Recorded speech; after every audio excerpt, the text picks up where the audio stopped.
আসসালামু আলাইকুম এভরিওয়ান, আশা করি সবাই ভালো আছেন। এসএস ডেইলি লাইফ ব্লগের পক্ষ থেকে দ্বিতীয় ব্লগ। এটা ছিল আমাদের মুরগির মাংস এবং রুটির একটা পার্টি, ম্যাচ পার্টি। আমরা ম্যাচের 10-11 জন বড়রা মিলে এই পার্টির ব্যবস্থা করি। তো প্রথমেই দেখতে পাচ্ছেন কিছু আলু এবং মুরগি, আমরা এগুলো রেডি করতেছি। এগুলো ধুয়ে পরিষ্কার করতে হবে। আর একটু মুরগি এখানে দেখতে পাচ্ছেন পেঁয়াজ কেটে রাখা হয়েছে। এটা এখানেও পেঁয়াজ, এগুলো বাটা হবে। এই যে আমার ফ্রেন্ড অলরেডি বাটা শুরু করে দিছে। তো এভাবেই চলছে। এখানে কাঁচামরিচ বাটা, আদা রসুন বাটা হয়েছে।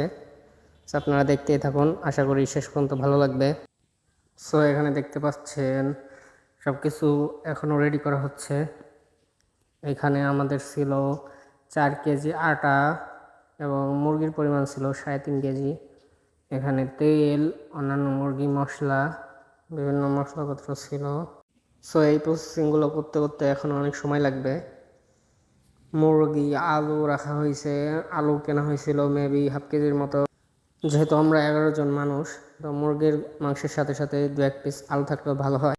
তারপরে আমরা যে পরিমাণ মাংস পাইছিলাম সেটা পরিমাণ খুবই ভালো ছিল। সো রান্না করতে হবে, এখনও কেবল কাটাকুটি চলছে। এগুলো মাংস আর ধোয়া দিতে হবে, ধুইতে হবে, এখনও ময়লা লেগে গেছে। এই পাগুলো দেখতে পাচ্ছেন, মুরগির পা, এগুলো পুরাই চামড়া উঠাইতে হবে। সো এই যে চলছে আটা গুলানোর প্রসেসিং। 4 কেজি আটা ভাই, যে বড় পাতিলে পানি নিয়েছিলাম, অনেক কষ্ট হয়েছে আটা গুলাইতে।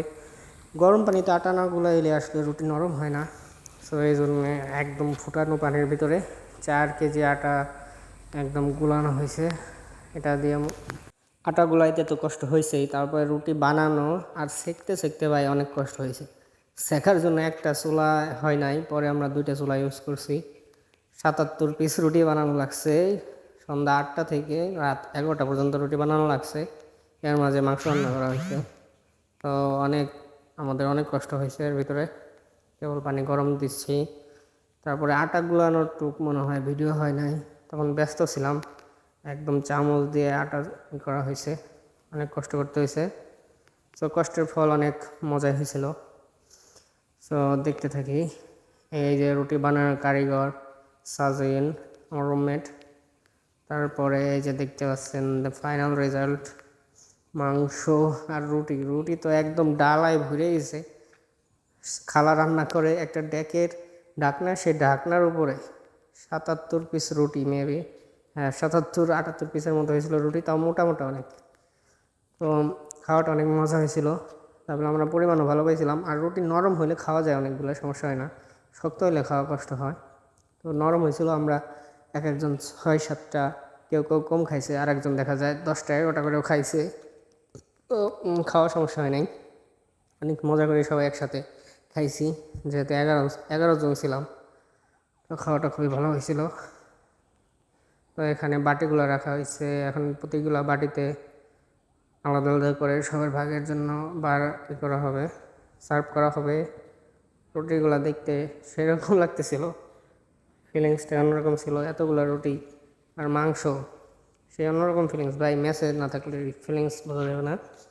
তারপরে এই যে বস্তু দেখেন, বারবার জুম করে দেখাইতেছি। আসলে ব্লগ করার নিয়ত ছিল না, কিন্তু হঠাৎই ভিডিও করলাম। ভাবলাম কেমন কি হয়।